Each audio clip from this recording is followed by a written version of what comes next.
Hi, everybody. I'm Rick Levine. I'm the moderator for this panel. I'll first allow the panel to introduce themselves, then I'll tell you a little bit about what I do, and then we can proceed with our process here. Thank you for coming, though. And you know what? If you want to, while we're doing this, please feel free to move down towards the front so we can all be together. I mean, we're not scary, and this is going to be a very interactive session. You're going to have an opportunity to interact like every 3 minutes.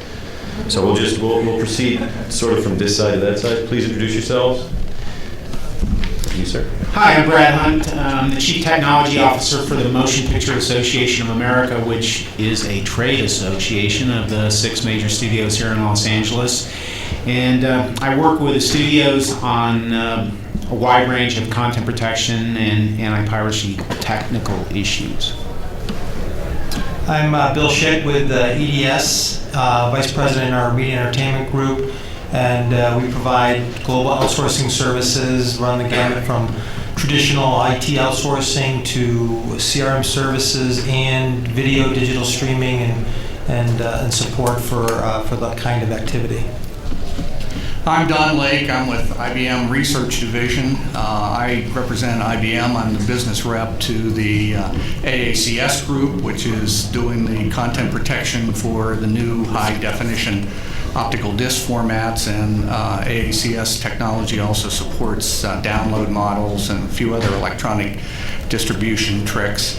I also represent IBM in 4C, which is the content protection for recordable DVDs and SD cards, and also I represent IBM in DLNA and the DVD forum. So I'm kind of busy with standards, and I also have a day job at IBM. I'm Usha Srinivasan. I'm Senior Director of Solutions Marketing aimed at MPA Studios. And I work for Macrovision. Macrovision develops and delivers solutions aimed at protecting, enhancing, and distributing pretty much all kinds of content across multiple channels and platforms. And as our customers, like the MPA Studios, are grappling with the transition from a purely physical distribution channel to hybrid and digital distribution channels, we are aiming to use our technology, our patent pool, our other assets, including our ecosystem presence, to help them manage the transition profitably. Yeah, my name is Tom Jacobs, and I'm a research director at Sun Microsystems in Sun Labs, which is Sun's research wing. Among the things that we work on are digital rights management interoperability solutions, and in particular we have an open source community activity called the Open Media Commons, and a project called Project Dream, which is a open and interoperable identity-based rights management system architecture. And the philosophy is in second generation DRMs, as we move towards interoperability by design as opposed to licensing and royalty payment, that will get better solutions and solve a lot of the consumer angst and have greater interoperability among suppliers of both the technology and the ability for licensors to license through many different portal interfaces and such. So we can talk more about that during the panel discussion. I'm Rob Schuman, General Manager of Cinia, which is a division of Dolby Labs. Cinia specializes in content protection solutions in the professional domain, where we do kind of full end-to-end type solutions, and then in the consumer domain, where we have a forensic watermarking product that we license to other DRM vendors. Excellent. You know, we're ahead of schedule here. I just want you to know that. We'd allocated a minute per person, and we just did 6 introductions in 4 minutes, but I'm going to waste it now talking about how well we did. I'm Rick Levine. I work for Accenture. I'm the global lead for intellectual property rights management, digital rights management. We kind of lump them together and call them all rights management.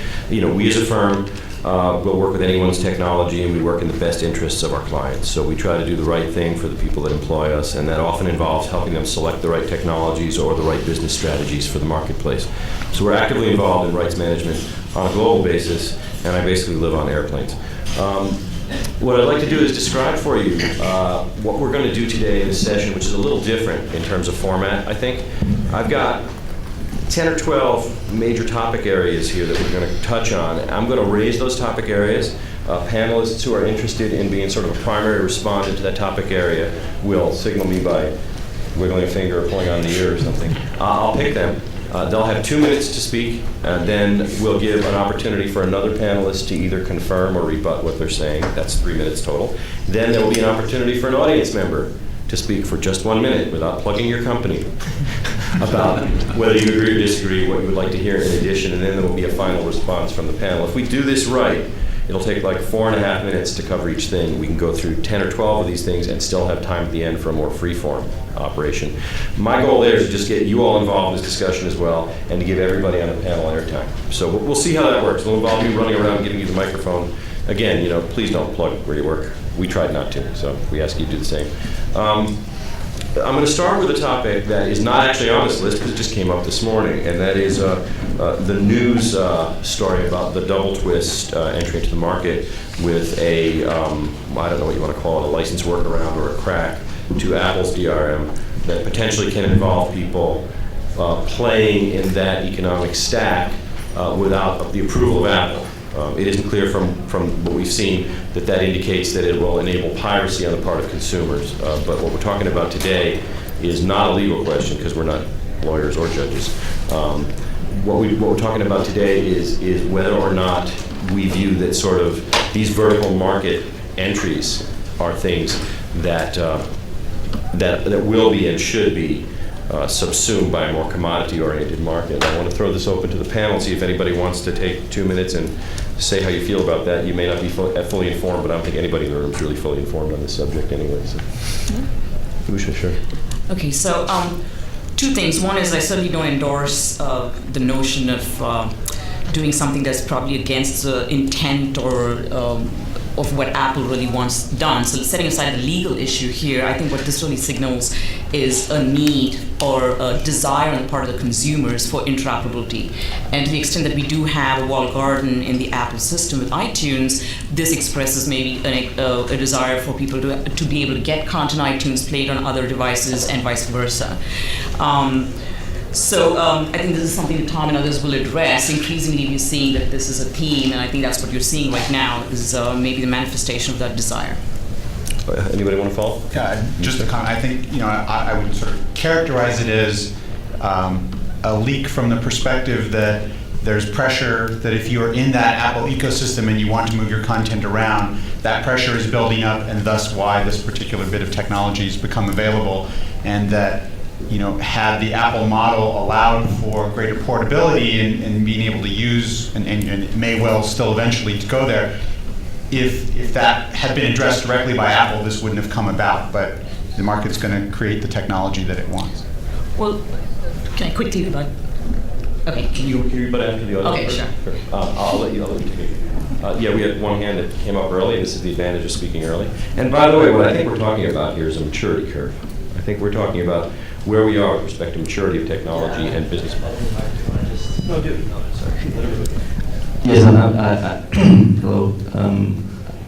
I was wondering if you could remind us what the Apple controversy was, because I'm not aware of. I haven't heard about these news. Just to contextualize the discussion. Yeah, okay. I'll do it as I walk back up here, and then you can take it again, Misha.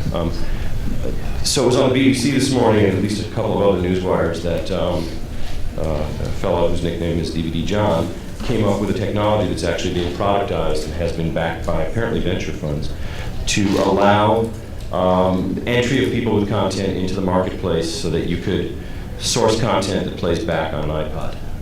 And that you could do that without Apple's approval or without going on the iTunes site. There may in fact also be a reverse version of that, not sure, but there may be a reverse version of that that will deliver firmware to you that you can then put on your non-Apple player that will allow it to connect to iTunes on your PC and download and play content from the iTunes store. None of the stuff I've read indicates that any of that violates the license. You bought it, you play it, that kind of thing. Everything I've read indicates it just opens that marketplace up to other players. Now, this is the first day, and we don't really know what the function is yet, and we also don't know what the legality is, but these are, I think, signs of cracks in the vertical stack.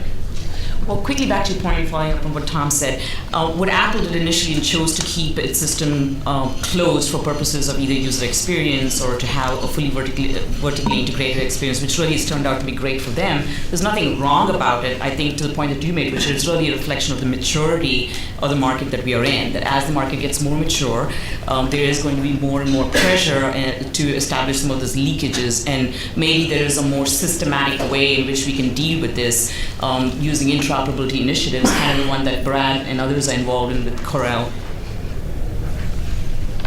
Okay, and you'll find there's a logical progression to what we're talking about today. There's a common thread that runs through this, and it's about a move towards interoperability and where we are on the economic timeline.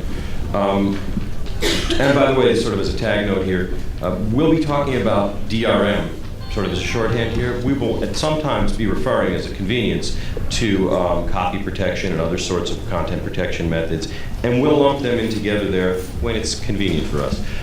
There will be moments, though, when we extract them out and say, actually, that's not germane because it's not DRM, it's copy protection. So we'll let you know when we're doing that. But in general, we're talking about all methods that allow for you to control how content is used and distributed.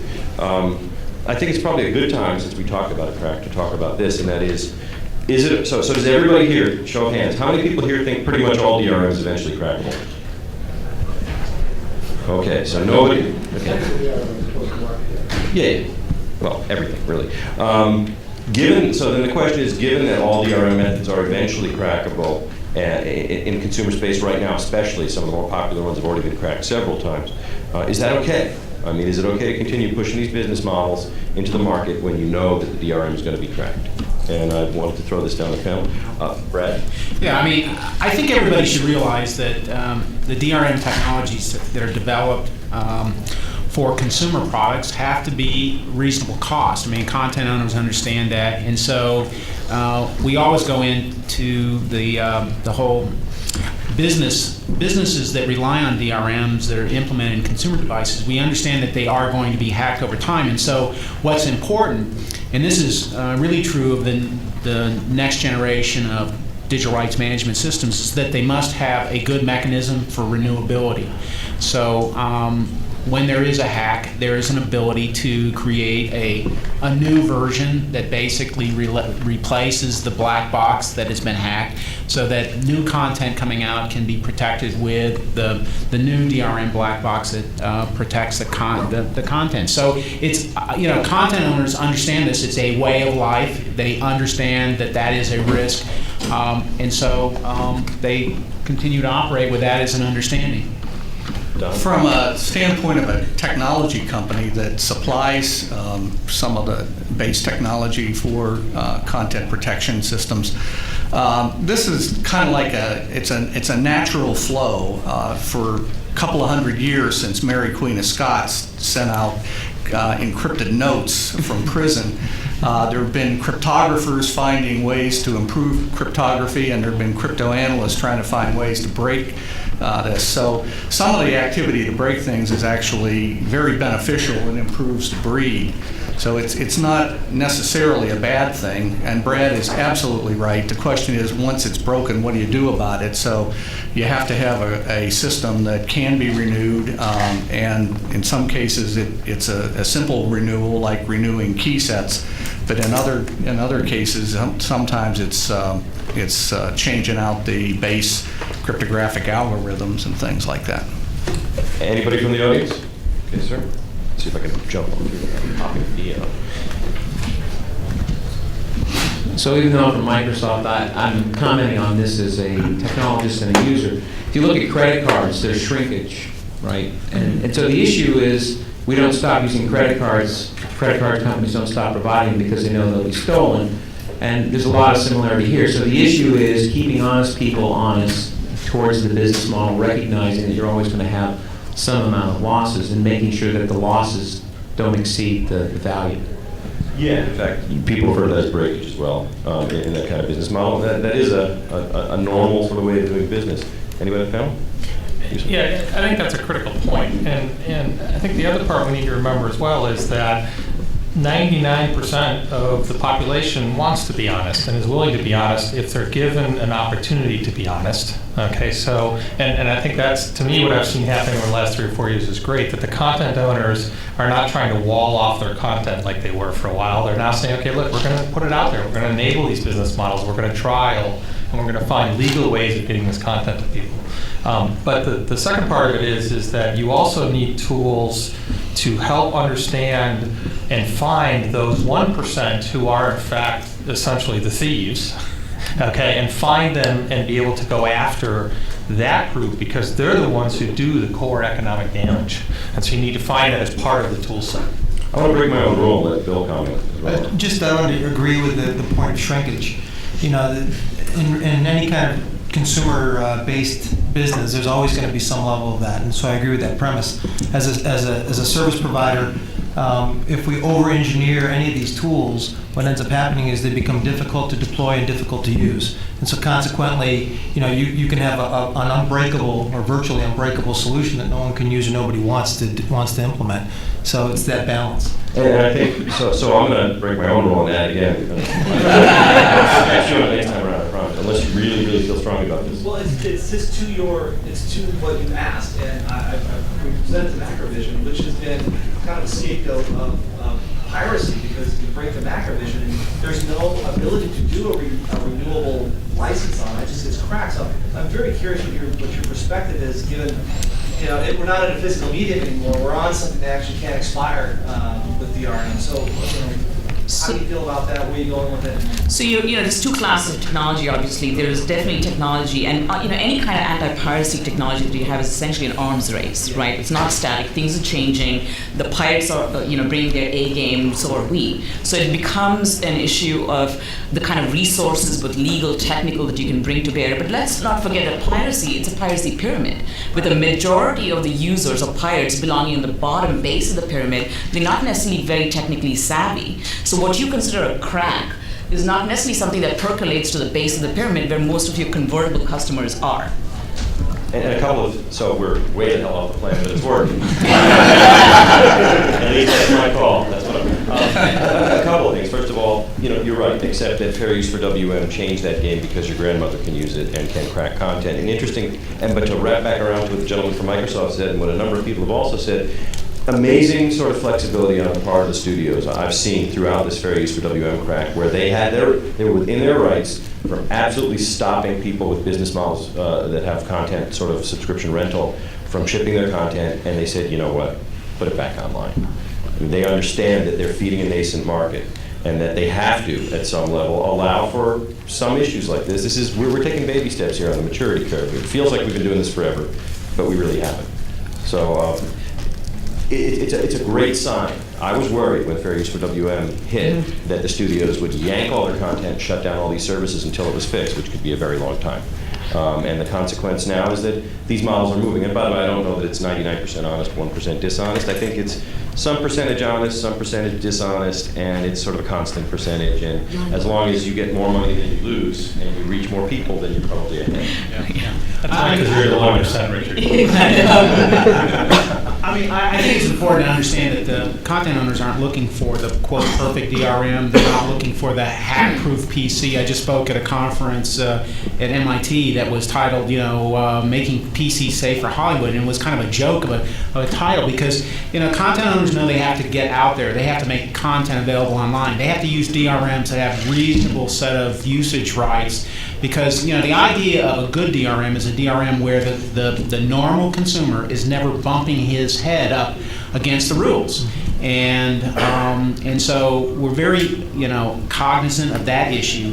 And the other issue is that, again, remember, DRMs are used to really keep honest people honest. So yes, you have breaks. We have a break of the CSS technology, one of the first generation copy protections. We have the fair use for WM. We're aware of that. There's a partnership of the technology, the DRM technology company is trying to address that hack and is taking steps. So there is a need to be out in the marketplace, and they recognize that these we're early. It's early days right now with the evolution of DRMs. They have to evolve also. also in terms of their flexibility with regards to managing rights to allow consumers to do more with content. We're going to be touching on issues of the maturity curve and where we are with respect to time, and also the issue of vertical stacks and that great user experience versus what happens when you start doing things that are potentially moving towards a commodity but hard to use. As we go there, this is one question that pops up again. For those of you that have worked with DRM vendors of varying types, varying sizes, you'll find that this resonates with your experience, I think. Some DRM vendors are very secretive. Some DRM vendors won't tell you how their stuff works, even if you have an NDA, even if you sign a contract. They claim that by telling you how it works, they're making it less secure. Cryptography tells us that knowing the algorithm, if it's a well-designed algorithm, does not make it less secure.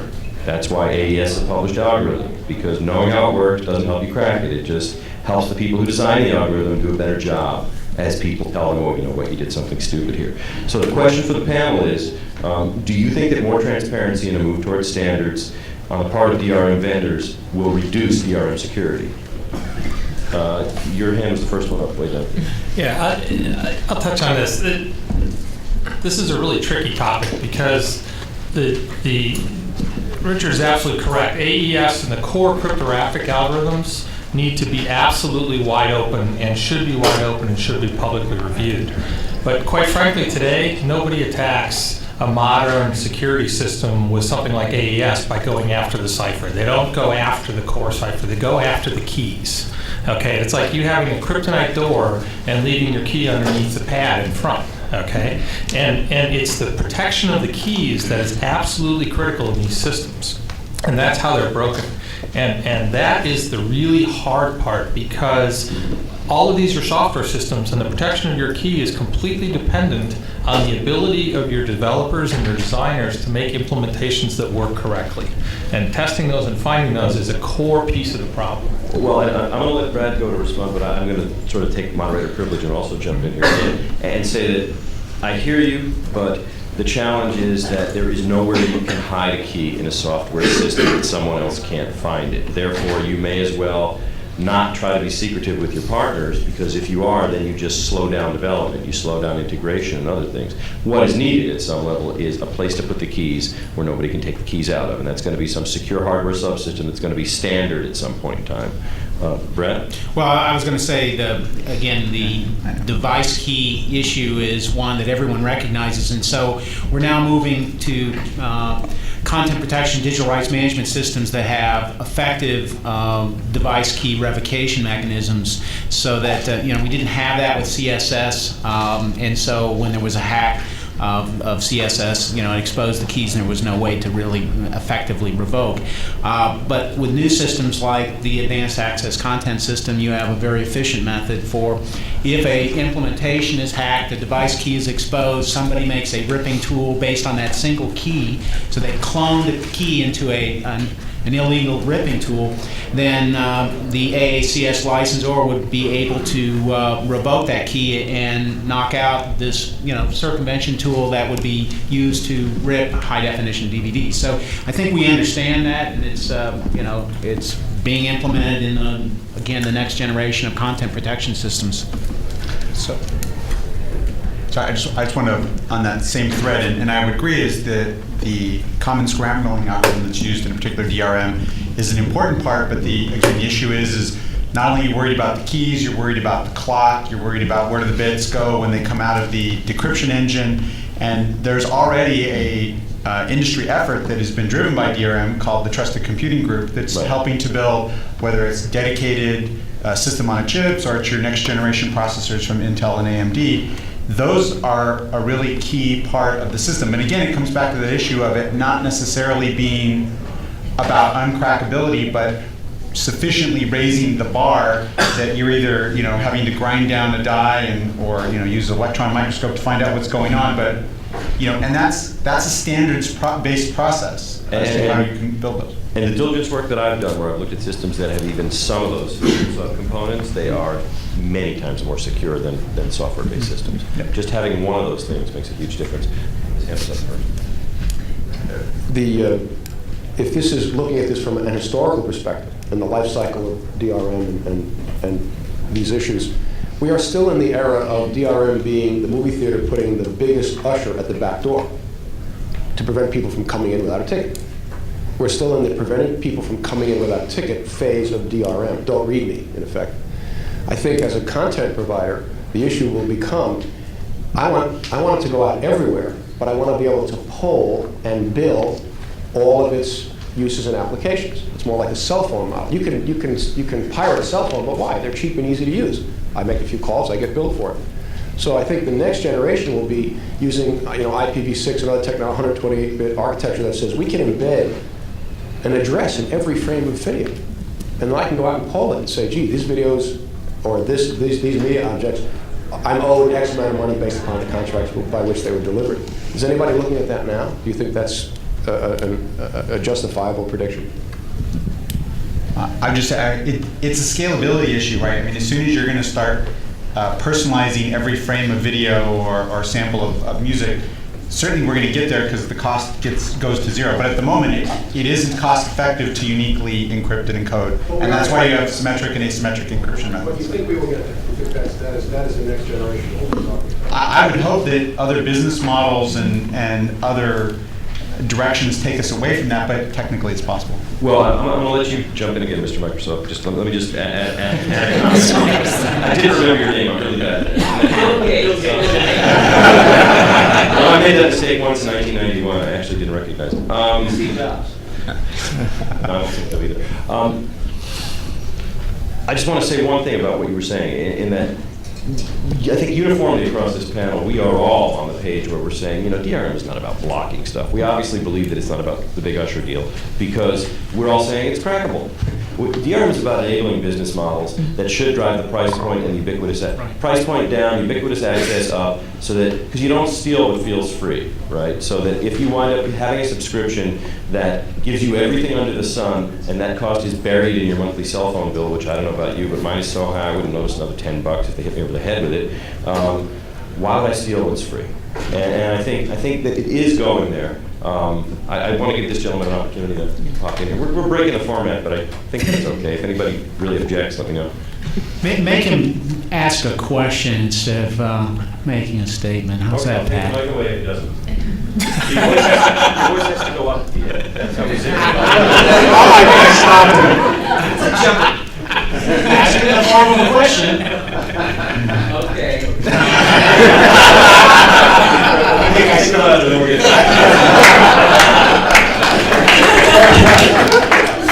Yeah, I would say, if you were to figure out the attributes of a good DRM system, a lot of them conflict, right? The robustness conflicts sometimes with user friendliness. The ease of implementation may conflict with robustness.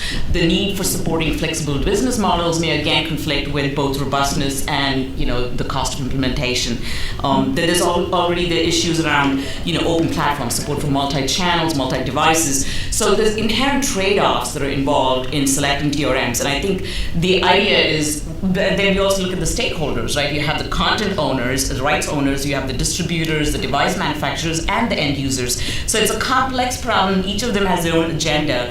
The goal is to move the ball forward so we find acceptable standards. It may not be perfect from everybody's vantage point, but there's still a lot of work that we can do to make the consumer see something that's fairly user-friendly, that promotes different business models like subscription, rental, time shifting, preview, territory limiting. There's all kinds of cool business models that we could enable, but we're going to have to give on some things, whether it's ease of implementation or how, so on.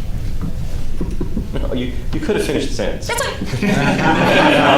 I'm going to sort of mash two questions together because as I read them, I realize they're kind of the same thing. When it comes to vertical stacks, I mean, we look at where the vertical stacks are today, and Apple is being very successful with theirs. And in fact, I both have a Microsoft device and an Apple device, and I use each one differently. And I like the way the iPod feels in my hand. I mean, I just like the way the jog wheel feels. It's a nice physical device. If you look at what they're doing from an economic perspective, the companies that are pushing vertical stacks at this early point in the maturity curve are serving the best interests of their stockholders, or trying to. And Microsoft is moving down that path with the Zune player, and if they succeed, then they will be serving the best. It's not in the best interest of a company's stockholders to do the right thing for everybody else in the world, always. Sometimes you just need to serve your people. As you move up the maturity curve, that equation changes. and you get to the point where it no longer makes sense to be so tightly vertical because people get angry at you and they abandon you. Early winners are not always the long-term winners in this model. So people are harvesting what they can. Given that, how does the panel feel about the fact that we've got people here who are working on the various standards, Coral, Marlin. How does the panel feel about the fact that Microsoft and Apple are quite visibly absent from that process? And how do you think that matters long term, and how do you feel about play later? Quick hand, somebody. Well, so I'll make a comment. I think that giving Apple, all the credit for pushing the market forward, showing a good user experience, a good customer model, that things have gone a long way. I think that now that the market is beginning to mature a bit more, there's more competitive technologies and players that are out there, and there's this, coming back to the pressure and the desire for people to move content between different devices, your mobile phones, your PCs, your set-top boxes and such. They will eventually, and they've done this in the past, is they'll cede to standards as they come along and the market begins to demand and the pressure comes for them to do so. I think Microsoft entering with Zune is going to issue some pressure there, and it gives opportunity for both vendors to push the other to start going more open and deal with that issue. So it's. I just say one more comment. The issue is around Coral, and Coral Consortium is actually an effort that Sun Microsystems is also a participant in and we contributed greatly to. It's going the right direction of creating greater interoperability and dealing with the use of rights in more places. As a member of Coral, we would like to see greater transparency as to where Coral's going in terms of licensing and cost. But Brad? Yeah, I think the content industry is very, very concerned about a consumer revolt against DRM because of this interoperability problem. And we recognize that it's evolving. It's not a good thing.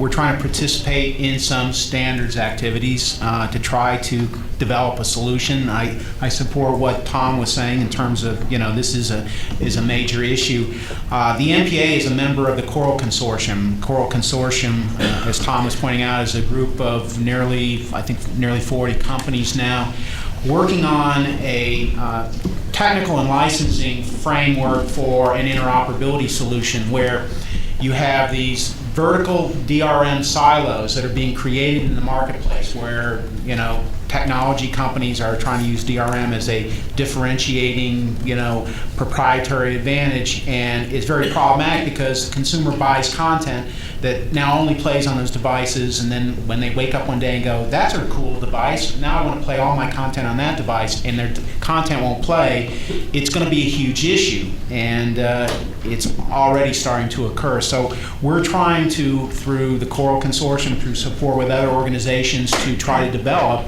an interoperability solution. And the interesting thing about Coral is that it is developing a framework where we move from a world of, say, copy management, where we're trying to manage copies, to where we're managing the rights associated with, Spider-Man 2. I buy the right to enjoy Spider-Man 2 on my devices that are kind of registered to my domain through the use of a rights token that says I purchased the right to play this on my devices that are registered to me, and now that rights token can be used to generate the DRM licenses for a Windows Media DRM device or a Fairplay DRM device. So that's how Coral is trying to develop a standard, a set of specifications in a licensing structure that would really enable that. But there's still some work to be done. And so what you're saying, I recognize that you two gentlemen are underappreciated on the panel, so I'm going to definitely give you I want to reiterate what you're saying, though. So what you're really saying, though, is that this eliminates, in theory, this eliminates sunk cost as a sticking point for your platform choice, right? If you go this road and you have $1,000 worth of music that plays on device X and you buy device Y, you theoretically have the right to get that content, in your case movies, again, without maybe paying the whole fee. Maybe you pay nothing, maybe you pay some transport fee because the bits are moving across the network. So in theory, that means that devices should start competing based on the actual value-added features of the device. And that's we're seeing that now in the sense that people are picking devices that they like physically, but as things get better, you're going to want to be able to switch. I have friends who just realized they're stuck. I have friends who just realized they've got $1,000 worth of music that'll only play on this one device, and they're kind of envious now when they think about what might be coming out next year.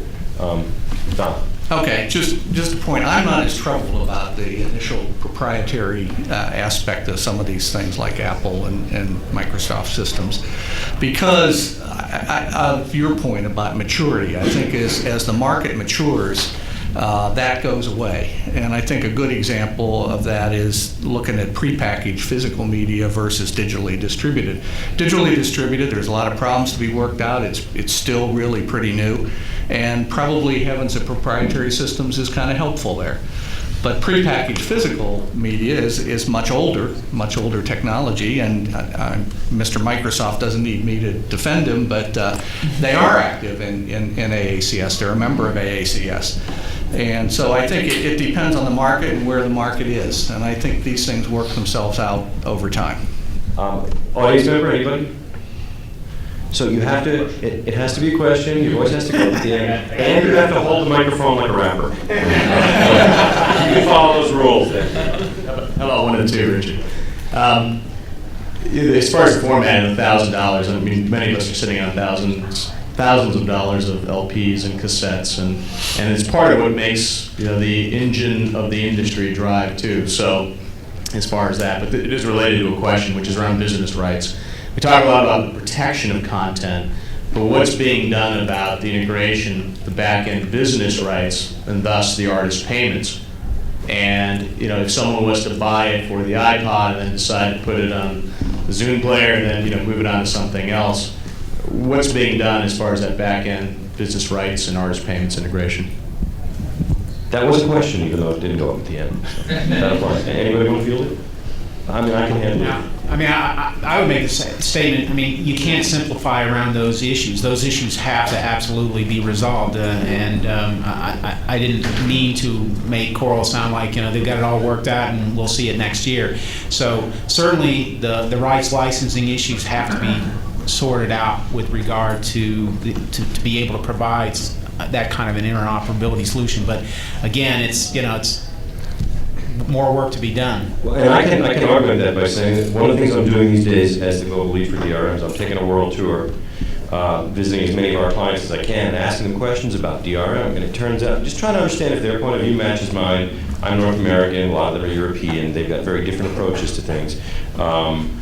It's not all flawless. Sometimes I make some mistakes because there are cultural differences. But it turns out that there's a prevailing theme, and part of that theme is that the people who are out there distributing content, whether they're distributing it because they're creating it, distributing directly to the consumer, or whether they're in the middle, are very concerned about the linkages between IPRM and DRM, intellectual property rights management, which then ties back to the upstream contracts, royalties, agreements with artists, and how that is manifested in DRM. That was a surprise to me. I mean, those of us who are architecting this stuff think about it all the time. We know it's an issue, but we thought people would be very focused on just getting their implementation right, making sure that it's not crackable or whatever, making sure that it doesn't crash or people can use it. It turns out that people are very, very concerned about this because they wind up having, over here, lawyers signing contracts that commit them to do things that are not possible with the DRM they've chosen, and then or commit them to being able to report upstream on that. And in fact, this unit may not report, right? I don't know how many times somebody played this, but I owe somebody something.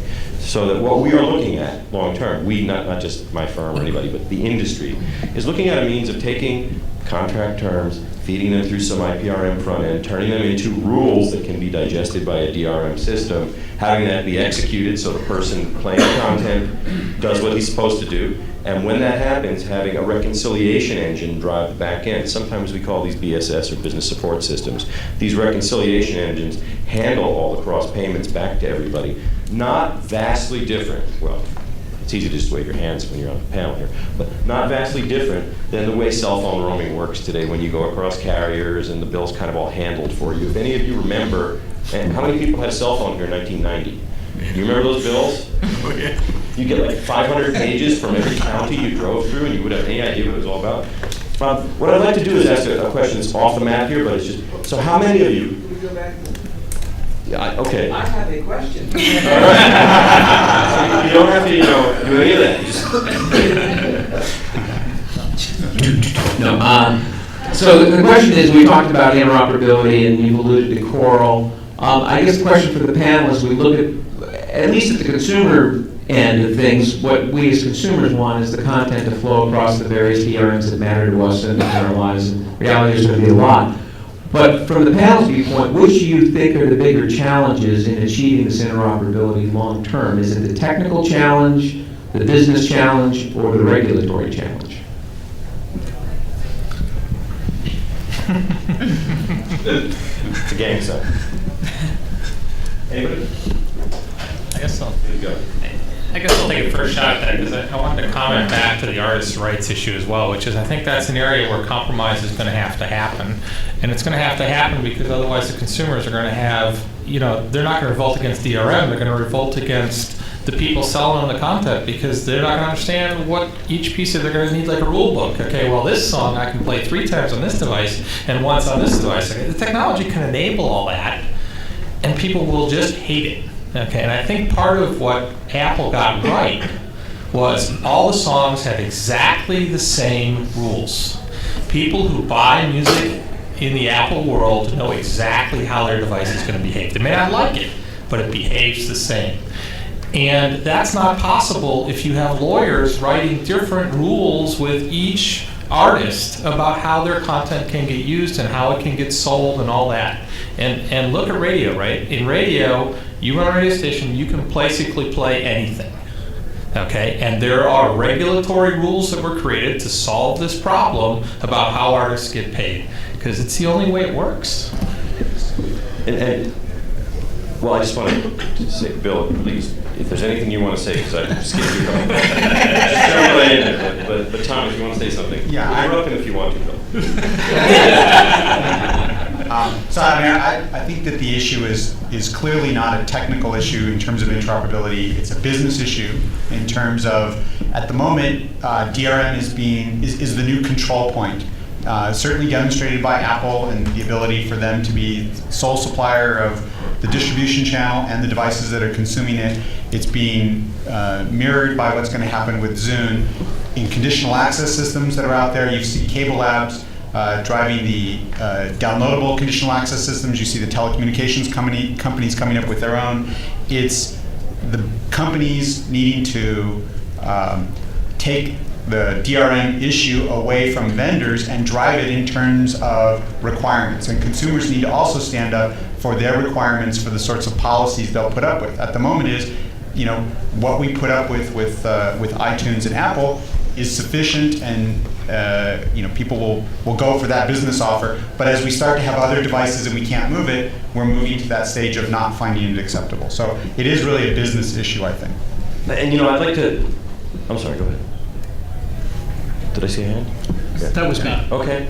I just want to say, don't discount the technical issues, Tom. I spent time on CLNA, and it's not just DRMs that aren't interoperable. It's media formats and devices from different manufacturers and all that stuff. So I think it's all really hard, and I agree with you. The business issues are very hard. I would say it's the hardest. And I'll throw something out there, just a factual tidbit from my experience, again, in this crazy world tour where I've been flying so much I don't even need to get a hotel room because I just wash up at the airport in the morning and go. Because when you're trying, I actually flew from Oslo to San Francisco and then back to Boston in 36 hours last week. Coach, middle seat. Middle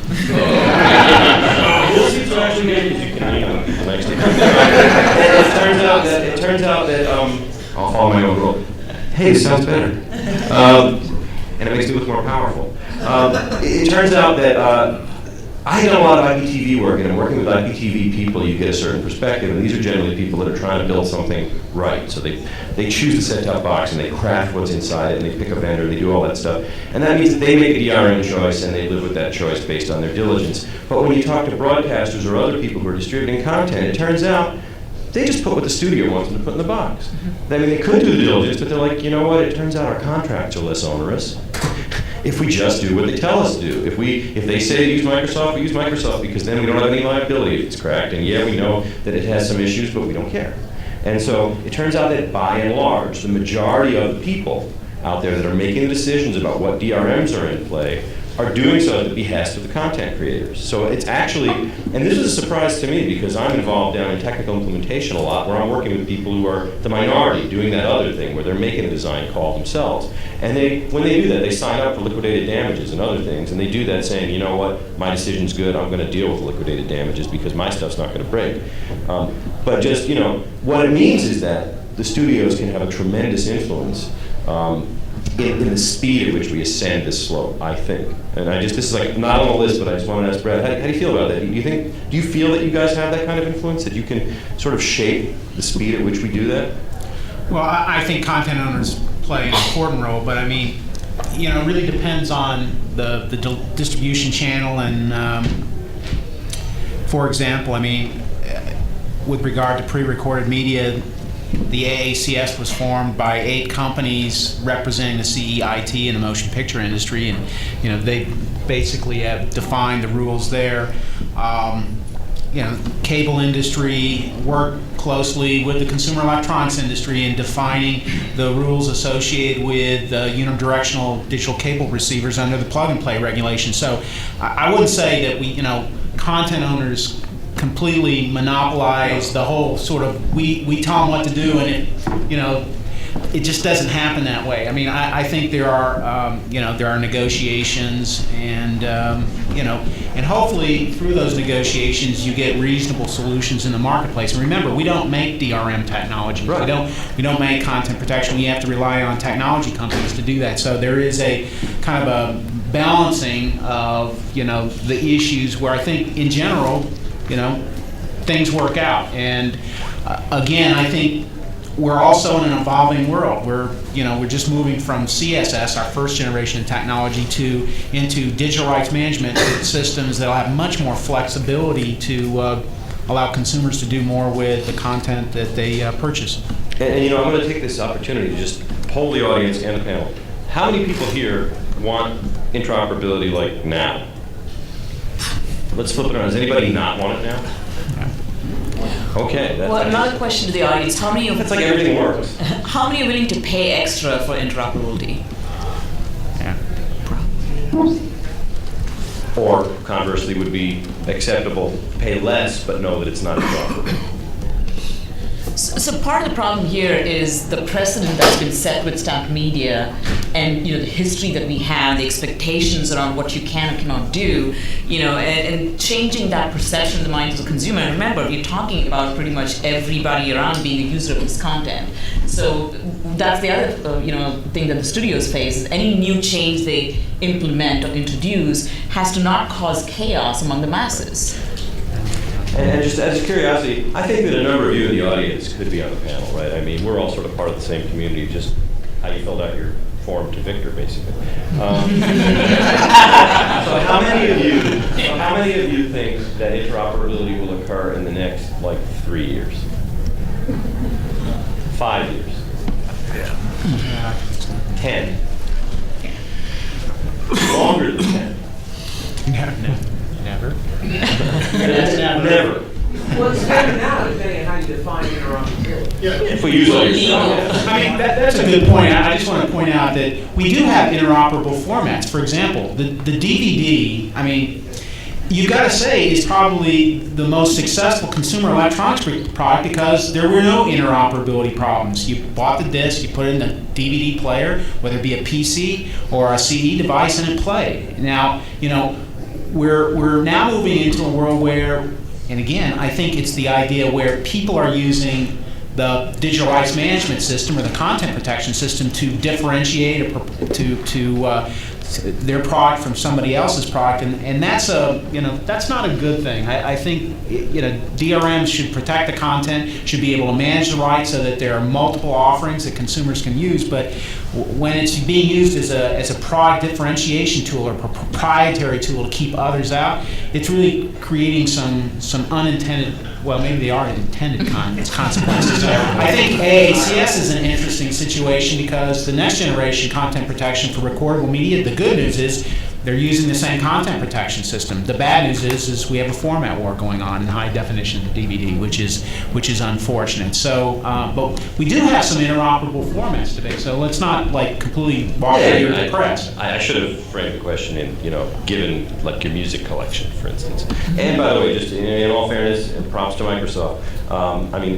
I think that Microsoft's made some great strides just in terms of Place for Sure and the changes that made in the way music was sold and rented. I own 3 Place for Sure devices, 2 smartphones, and like 4 laptops.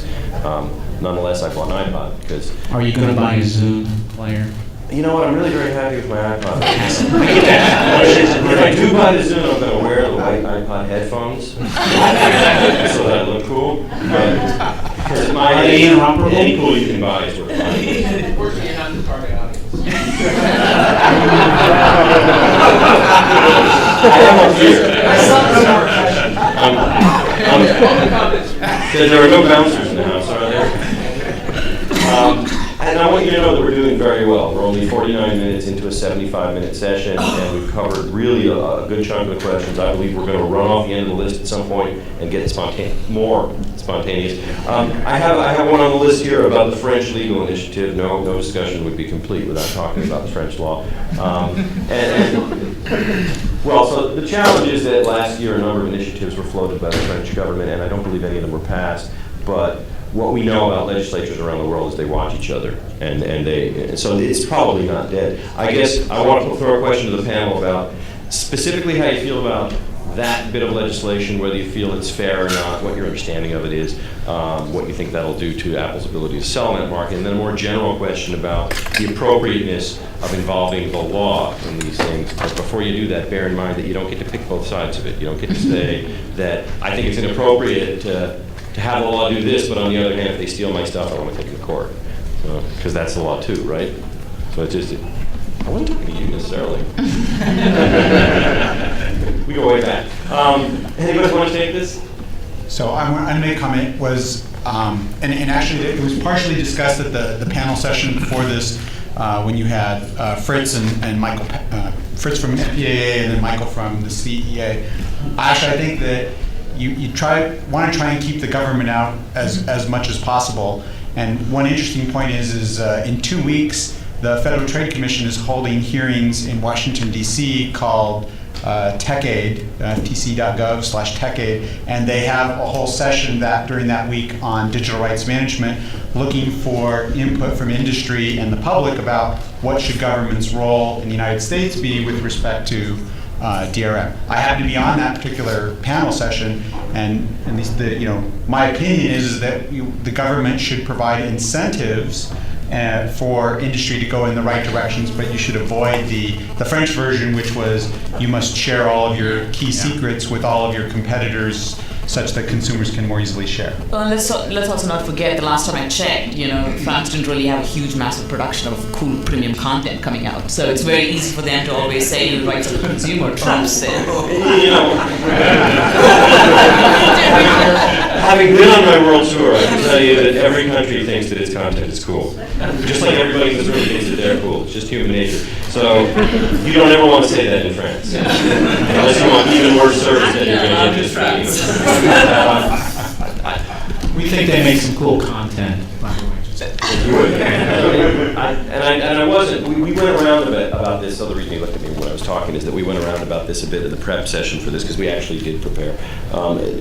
Is there anything you'd like to throw in? I don't think government should step in and mandate interoperability. I think it's a solution that can be developed in the marketplace. I think this is one that I don't think is appropriate. And when government gets involved in these kinds of things, they also start looking at, well, why don't we allow for circumvention to provide interoperability solution? It really devolves into some ugly things that so. I think this is something that needs to be worked out in the marketplace, and the marketplace is working on it. Tom's organization, what they're doing, what's going on in Coral, we all recognize the problem.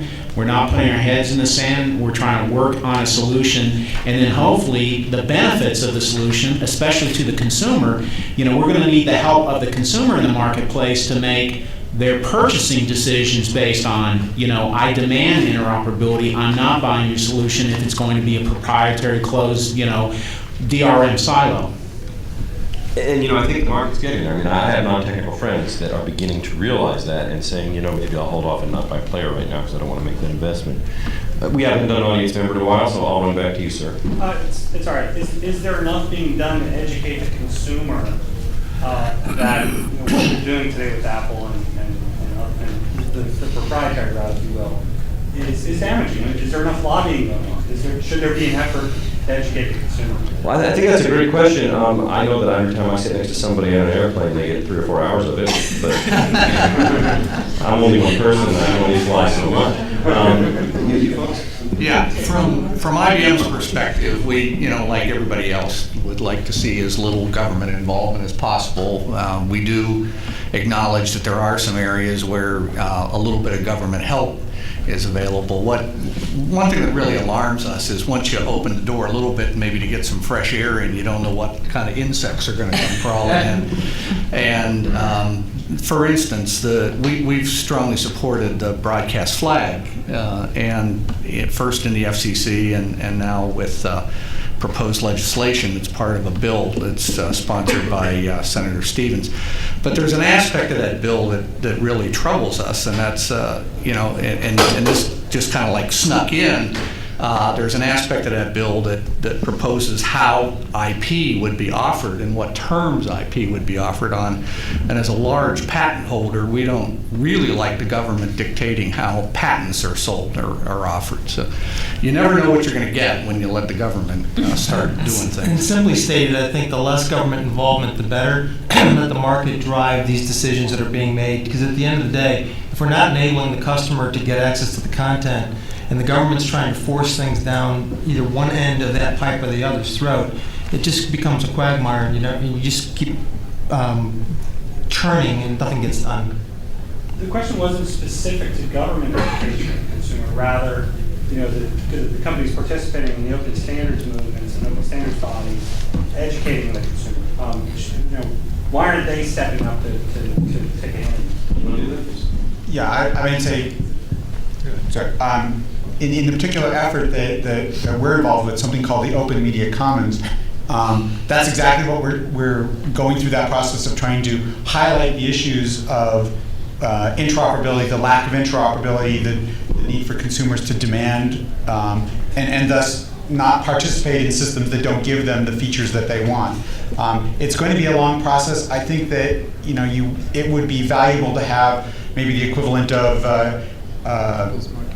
the equivalent of government consumer advocacy program for people to know what you're buying into. If you buy into iPod, unless you read the EULA, you're not going to know that you can't transfer things from place to place and your rights aren't portable, as an example. And I think, if I can answer your question in a more sort of direct way, I think there is more.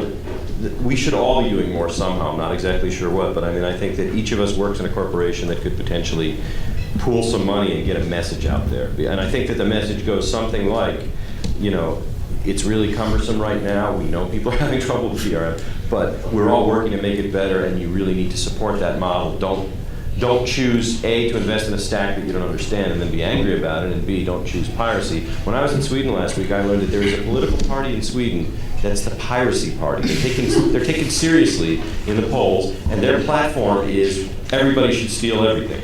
And and you can say, oh, that can never happen here, but anything can happen anywhere. So we need to, and that's a consumer backlash, right? That's a backlash about I feel like I've been ripped off here by doing X, Y, or Z. When the fact is that right now, on a maturity curve basis, how many people here own a music player, some kind? You're a pioneer. You're like in a Conestoga, out on the plains, arrows are flying overhead. You didn't realize that. But you are investing in the future, and the future will be very different. The future will be, hopefully, an easier time. But some of this stuff, most of this stuff, we will throw away and never be able to use again in a couple of years. And that's okay, because the batteries will be dead. I had one comment about patents I wanted to So the issue about government intervention in that space is, I mean, ideally, less government is better government. But I think that if you look at, we went back to the common scrambling algorithm example, was when the government saw that there was national interest in and for their own purposes and for consumer purposes of having a royalty-free, very open, and very unencumbered encryption technology out there, they stood up behind it and supported it with antitrust prosecution. That if any, they came out with the standard, they asked people to put technology into it, and then they said, this is going to be royalty-free, and if anyone stands up here and says that you have IP, we're going to prosecute you with antitrust prosecution. So I think there's possibility for government intervention on that level to encourage a market-based approach and then back it up with government support for it to remain open and to get to that interoperable stage. So that, what we do with AES is a good example. I'm going to switch gears. Hey, can I make one more quick comment, Richard? I want to make one more quick comment on that. I think it's important for us to educate the consumers about the limits of the content, but it's a double-edged sword. We don't want to all stand up and say, wait, don't buy anything now because we're not done yet, okay? we all want to get content out there and sold and enabled, and we need to make sure that it's not buried in the fine print. You can only transfer this 3 times and then find a way to bubble that up. But I don't think we as an industry at this point want to say, just wait a couple of years. I'm going to give Pat the microphone, but I want you all to know that the reason I'm doing that is not because he's from Microsoft, but because he was brave enough to sit down front, has been waving his hand around for the whole session. No, but and that's good. No, this is a participatory thing. So comment question. Comment is the French should stick to wine and cheese. The question is interoperability. This conversation is going in a dangerous path, I think, to some degree, because the danger of saying let's have a common interoperable solution, the people who are going to invest to try to be the innovators and get out there with the products, with the arrows flying over our heads, there'll be less incentive if you push too quickly. And, with all due respect to our competitor, Apple, they are providing a value proposition that works for consumers, and people are paying with their dollars. And on this legislative issue, don't you think, we all, I think, agree the government should push towards marketplace solutions? And I fear that this notion of, let's just make it all work, interoperable, will be an incentive to the government to actually intervene and force legislation on interoperability rather than marketplace. Comments on that? Comments on that? Why you can answer? I just want to throw in there that, I hear all that, but how many people here know what Simulcrypt is? Right? I mean, Simulcrypt was forced upon the industry by a number of European entities that were privately held but had ties to government, and they forced the industry to be compatible, and people are still using that technology today for certain video business models, and it works. And that lets you, what it does, it lowers your vendor switching cost. You can throw the bums out and bring in another bunch of bums if you want to, and it doesn't cost you a year's time. And that is a very, very compelling reason to have interoperability, not just from the consumer perspective, but to allow people who structure business models to choose their components so they're not married to them for life. Somebody here? I'll take it. I think, to answer your question, Pat, government's not going to get involved until some constituents come forward and say, we have a problem that can't be worked out in the marketplace. And that's why I think, we have a window of time to work this out in the marketplace, to develop some solutions that would actually provide the kind of interoperability solution. I think today we don't have, consumers marching to Washington because they can't play their iTunes content on their Zoom player. Okay, it hasn't happened yet. When there's such a large market percentage of people that are happy with iTunes and iPod and whatever, they're just not, nobody's bummed out enough to write a letter to Congress. But I think, that day could come soon, and so time is short, and that's why we're working on trying to develop the solutions. And they are not just technical solutions, but I think the bigger challenges, I think, are, and I agree with, I don't know, maybe it was Tom, I think it's business issues that are going to be some big challenges to get something implemented. But it's not impossible. We managed our time really well. I'll just let you know where we stand. We have like 12 minutes left, and we're sort of off the mandatory question list. I'll let Tom go, and then I'll sort of throw some of the optionals out there, and then we'll just turn it into an anarchistic free-for-all. So just was in further follow-up, is I think that you don't want to rip away the market and punish the early speculators who get in there and prove out the market. But I think you also don't want to cede them the market forever, and by providing some incentive, through standardization processes and getting to interoperability through a design process as opposed to having been the early speculator and lock up the world. At the end of the day, is what you want to avoid are monopolies that are going to lock you in one way or another. And through open standardization process, Coral is one particular process. Open Media Commons is a different direction. We'll go through a different standardization process. Are good things, but again, I think the marketplace will decide, and when the consumers are educated and feel the pain, then switching will occur. And to sort of put a little icing on that before we switch over into free-form mode, again, I kind of hear you, but the fact is, don't necessarily need to worry about government stopping the early sort of pioneer from owning the market. The early pioneer very often stops themselves. That's the whole basis of Clayton Christensen's work, right? Where he's basically saying that everything that made them very good at what they do as a premium priced stack makes their thought process, their return on investment models start breaking down when a competitor comes up with an entirely different model. So both Apple and Microsoft are perfectly capable of falling flat on their face before the commoditization phase and not owning the market in 5 or 10 years. It happens all the time throughout history. So the game's not over till the game's over. What I have here are 2 questions on the bottom of the list that I'll just throw out there fast. We can choose to answer them or not. Yeah, I know. Got a stopwatch. Thank you. And then we'll just open it up. One is about non-repudiation of the individual. We talked about this at the prior panel as well, but it talks about the fact that there are models in which you don't have to worry about the device authenticating the individual. You can lock the DRM to the individual's identity so that cross-platform stuff becomes less of an issue potentially in some future where this actually works, because it follows you where you go. We do that in enterprises today. There are people working on individual non-repudiation models for entertainment content right now. That's very different than locking it to the player. The second question, totally different, was a discussion of DRM-based advertising models where, the question is, should content be free and advertising locked into the content by DRM so that there are segments of the content that you can't fast forward over because the DRM system locks out those transport controls during the time the ad is playing and you never pay for the content. The people who stand behind that kind of idea stand behind it because they figure no one's going to steal something that's free, so that you eliminate people cracking content and still get the content out to people. And then I'm kind of off the list, so first I'll start with the panel. Anybody want to respond to either of those or throw something of your own out? I'll just make a comment on the issue of identity, the non-repudiation pieces.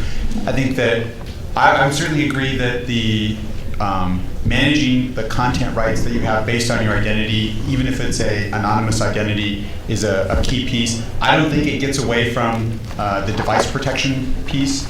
So if I'm on a Microsoft device, I want to take advantage of the strong protection measures that Microsoft will put in there. If I'm on an Apple device, I want to use that. And if I'm on a set-top box, I'm going to use something different. But I want my rights to follow me, and identity is a way of confirming who I am. And again, that's the particular effort that we're trying to drive. It's a cool thing. I'm going to touch on the identity piece. The tricky part we're going to have, and this is back to the business rights problem, okay, is so the content has my identity on it. And I'm following Richard on the airplane, so I went over and I'm sitting in my London hotel room. But the lights I bought in the US, I don't actually have those rights in the UK because they were sold to somebody else, and I'm technically not allowed to play it there. So how's that ever going to get resolved? And I think my bet is if you look 10 or 15 years out, there's going to be a series of international treaties that are going to force those rights questions about what happens when you cross boundaries with rights for content. Well, I think this actually addresses, one second, yeah, absolutely. I think this addresses the whole IPR and DRM thing, which I sometimes draw on board as a circle, where you've got, the people who actually make the stuff work going back to the lawyers and saying, no, you bonehead, you can't commit me to that, it doesn't work that way. And what you wind up doing is educating your lawyers. so that they write future contracts that are more feasible. And at some point, you get to the point where you get business models and DRM models that say, he's going to be in London, he's going to, this is my, we try to structure things around use cases and then make sure we've got them all covered, right? So you build a use case that says, business traveler in London with this content, is he or is he not authorized to use it? The lawyer has to be able to answer that use case before he signs the deal with the studio. So I think that we're not there yet, but we hope, we not just me, but we, the industry, really hope to build an end-to-end system that lets you write contracts and come up with strictures and requirements that make sense in this era. Some of those things that you're talking about date back to, decades past when stuff was like shipped on boats. Absolutely, but those contracts still exist, and are in a lot of cases Right. still written the same way, which is...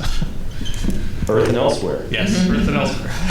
Yeah, I think identity-based protection systems are important in the future. And I made a comment about how we're moving from a world of copy management to kind of where you move away from trying to control how many copies are made of a particular content. But what you really want to do is make sure that those copies that somebody has legally acquired can play on their devices. And so we talk about this whole the evolving DRM technologies that support domain management, where you buy a device and you register it to your domain. And your domain has some identity characteristics, because this becomes important, and we've been having some discussions of this with regard to remote access of content. I have stored some content on my home media server, and now I'm in a remote location, and I have a device that's registered to my domain, and I now want to attach and be able to stream that content or watch that content from a remote location. The concept of identity-based systems are very important because if I can, accurately and robustly identify who I am and my device, then I think there's less of a problem with regard to remote access of content. So these are new concepts that content owners are talking and thinking about and talking with technology vendors about, because we recognize consumers want to do more. They want a platform shift. They want a place shift.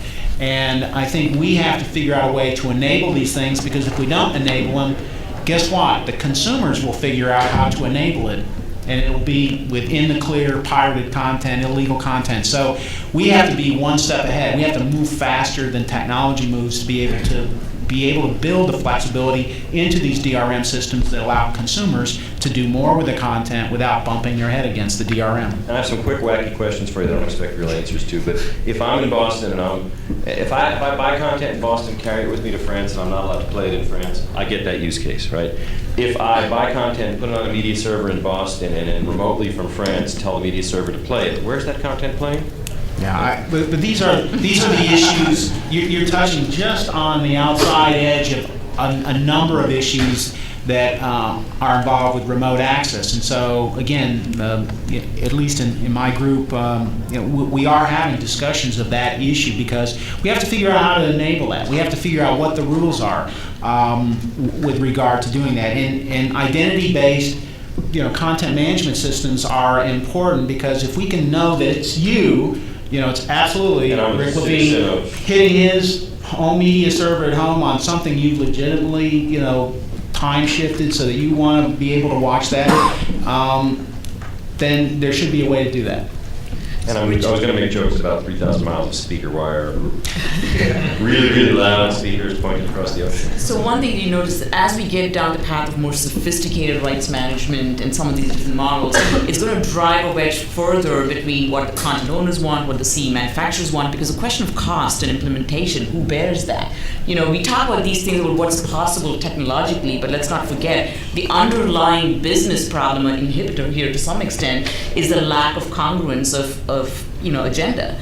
And the more sophisticated you get about this, the more tricky it's going to get getting all these people to the table and agreeing that they all march to the same tune. And a big chunk of the fixed cost is the price set on the content itself, which isn't a material good in some senses. Yeah. So that when people are right now floating online business models, they're dealing with prices that make those business models painful for them. Yeah. And it depends on who you are as to what price you get potentially, but it's still, those prices are from an era of physical media, and in order for my personal belief is that in order for prices to get down to where they need to be, so people won't want to steal it, you know, music is going to be 10 or 20 cents, and movies are going to be a few dollars. They're not going to. It's not going to be $1 a song, or people will still be stealing it. That's just my opinion. Well, I certainly hope that movies don't cost $100 million to make, because I don't know how they can recoup their money that way. Well, it'll all be YouTube, so it'll be like in my basement next week. Let's open it up. We've got 3 whole minutes. You, sir. Question for the panel. Do we think that interoperability for content is possible globally? And second of all, do we think it's necessary?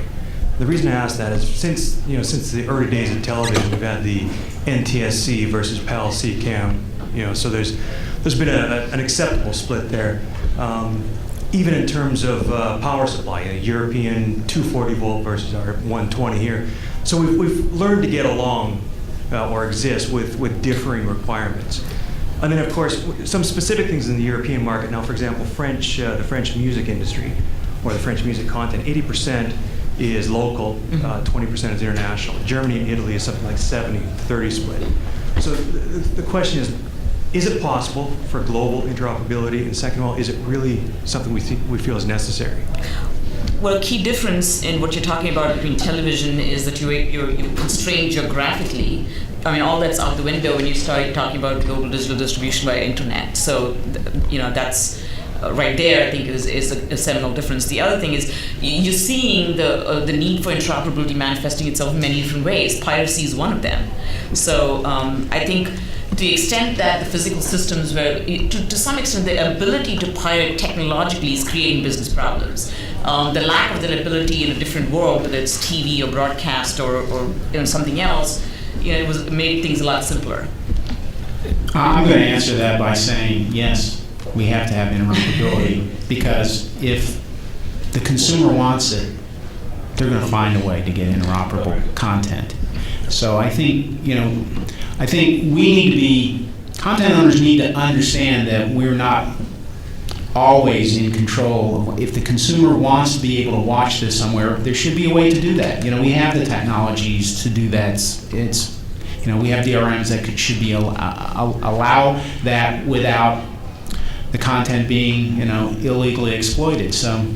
And I guess I'll come back to the premise of your question, which is I don't think I agree with the premise that I could, in 1970, I could take a PAL tape and bring it to the United States and play it. I couldn't play it on my standard TV, but I could go buy a specialized device that enabled me to play that content if I really needed to, or I could get a voltage converter or a plug converter or whatever, right? It's a specialized device, but it was enabled for the people who needed it. Okay, and so there was interoperability, it just wasn't a common format. And I don't think we need a common format, but you need a way for people to maintain and have their investment in these materials sustain themselves. And just to pile on, you can create operability globally and security and all that, but you have to then compromise if you don't have standards. If you don't have standards, then you're compromising on quality, on deployment, on a lot of issues, on cost, that ultimately drive cost back to the content owner and to the users. So you can do it through integration using different systems, but the idea is if you have standards, then you don't have to, you alleviate a lot of the pain of implementing.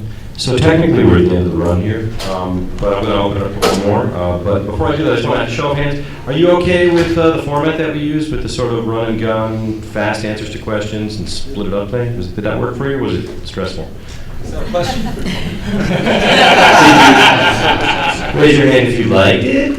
All right, thank you. I wasn't sure it was a bit hectic. We'll take one more here. I appreciate the sophistication and thoughtfulness of the panel. I wanted to maybe ask a question that goes along the lines of the emperor has no clothes, though, to finish the panel. The Apple supposed DRM is more akin to a proprietary media format. It protects their distribution. It doesn't really protect copyrights. We all know that, don't we? That the substantial majority of the music on the iTunes players is not purchased, okay? So what I'd like the panel to offer up, if you're willing, is suppose it was really effective DRM. What would have happened to iTunes?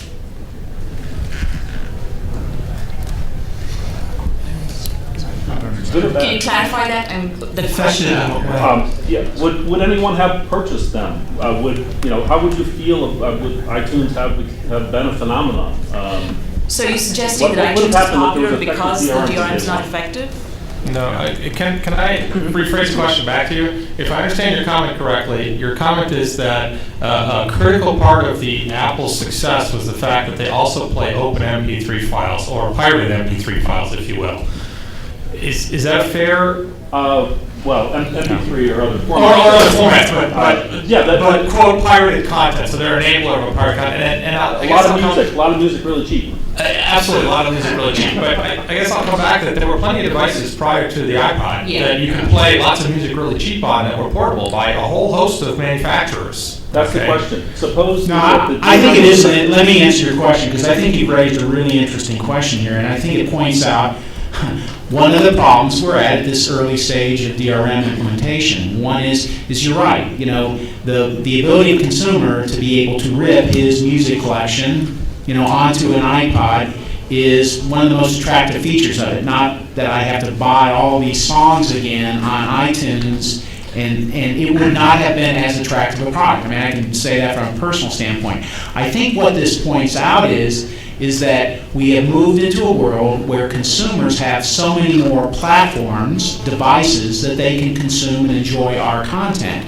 And so what our challenge is that we have to continue to evolve our content protection systems, DRM systems, to provide for the kinds of flexibilities that facilitate that. Now, so iPod was successful because the music CD was not protected. It's not a protected format. It can be ripped, and so therefore the iPod was successful. You could probably argue that because DVD ripping tools are available, someone can rip their DVD collection, and it's a lot of work. And so the issue is that for us to benefit from these new platforms, we need to provide the kinds of flexibility like what's being built into the advanced access content system to be able to do managed copying, because we have to embrace these new platforms that are appearing.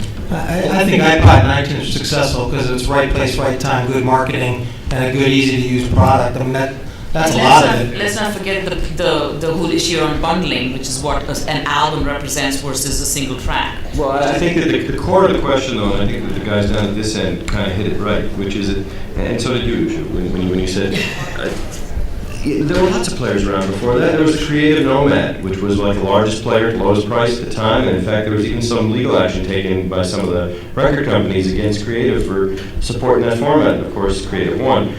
Given that open field, all things being equal, Apple came in with a device that people just like better. I mean, people do, this is just like normal human behavior. People talk about why they do things, but people do what they like to do. People like the iPod, people like the experience. And I mean, I bought one because I'm in the business and I wanted to see what a new experience was like. And much to my chagrin, I'm paying money for content that I just am surprised at myself. I'm buying TV shows for $2 an episode. And I'm like slapping myself while I'm doing it, but I can't stop. So I'm not saying it's like the best model, but it works. No, but you're finding the critical. What you're illustrating is the critical point about all of these technologies, which is piracy is economics. Okay, and what the content owners have, and what Apple has achieved, and others hope to achieve, right, is they have made a price point where convenience, where you will pay for the convenience of getting the content in the right way. Okay, and I'll give you a little example. I have 2 daughters. Okay, and I saw an article the other day about why does Apple sell gift cards for iTunes? Well, that's the only way my daughter can buy songs. She gives me cash to go to the grocery store to buy a, quote, gift card so she can go online and buy songs, because she doesn't have a credit card. Okay, they were smart enough to understand the entire infrastructure and how they would interoperate with their customers and how their customers would interoperate with their infrastructure. And that's why they were successful. Plus, it gave people that had thousands of songs that they illegally downloaded off of Napster a place to play them on. It's a bit of both, but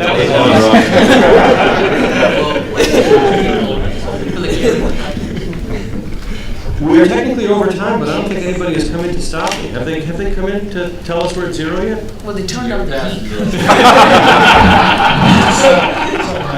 I'm fine with continuing until they shut us down, or whatever. Anybody?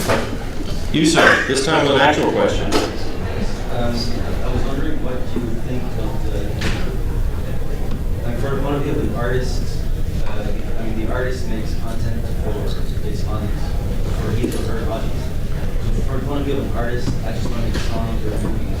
I want people to see it. I want to make sure that that my recipe, because I've spent a lot of energy making media, and I want people to respect that, the effort that I've made with my producer, to listen or to see what I've done. Now, in some cases, you actually are okay if people distribute it.